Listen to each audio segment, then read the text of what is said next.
But, yan. Good morning. Dito na po kami sa Canada. Yan po yung scene. Nasa Alberta, Canada po kami. Gusto po kayo dyan? Yan po yung scene. Yung view, I mean.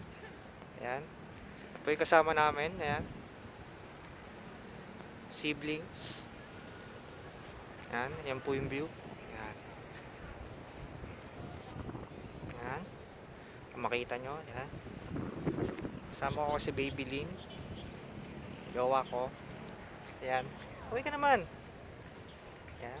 Naglalakad po kami ngayon dito. Punta po kami sa swimming pool. Swimming kami. Hindi pala. Yan. Yan. Po yung mga kasama namin. Picture. Punta po kami dito. Subscribe to my channel. Mamaya na ulit. Bye.